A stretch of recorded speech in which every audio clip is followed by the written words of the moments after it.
ရအခုချက်ရတရားလောက်ကြီးရအဲ့ဆိုအကျိုးချင်ပွင့်ဟာဒီအကျိုးချင်ကျင်းနေတော့အဲ့ဒီကျင်ကတော့အဖလက်ခုတ်ဒီမှာအဖလက်ခုတ်ဒီမှာလက်ကျင်ကတော့လက်ခုတ်ဒီလက်အဖလက်ခုတ်တီးတဲ့လက်ခုတ်တီးတဲ့ဒီလို့ရတယ်လက်ဒီရအောင်ဆိုမရှိရှိတော့ခံရရတယ်လက်ခုတ်ဒီတန်လက်ခုတ်ဒီတန်မြောင်ဒီအဲ့ဒါမှအကျိုးချင်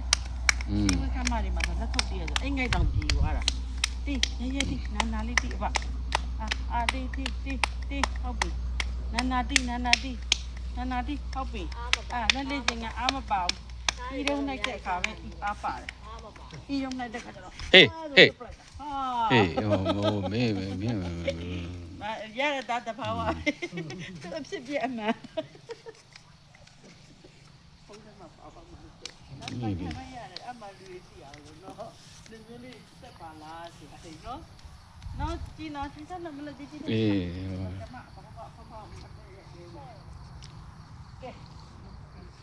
မရှိဘူးငါတို့ခေါင်းနဲ့ငါတို့စစ်နှစ်ပါသွားမယ်နော်ဟုတ်ပြီတက်တာသမီးနေမကြည့်နော်သမီးနာမရှိတက်လာမနာမကိုကြီးစိတ်နိုင်တော့ကဖြစ်တယ်မြင်လားကျပါထိုင်ရင်မစမပြောနော်မရဘူးဆိုရင်ကျမကိုကောင်းလေးခါပြမထိုင်စားနဲ့နော်ဟုတ်ပြီဟေးထိုင်မယ်နေခဏလေးထိုင်အဲ့ဒါကျန်တော့ခုလိုက်ထားတဲ့ခါကျမြန်တယ်ဒီနောက်ပါနော်ဟေးကဲညထားမယ်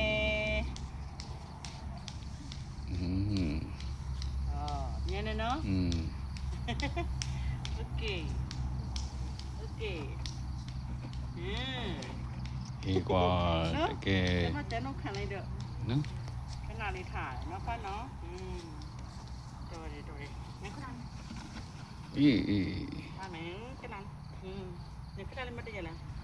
မတည့်မတည့်တယ်ခဏလေးနင်ဆရာမခုံကကြုံသွားလို့မတည့်ခဏလေးရမတည့်ခဏလေးရနော်တမီခုံလေးလို့ပေါအောင်ခုံတော့မှကြုံသွားလို့အမရောက်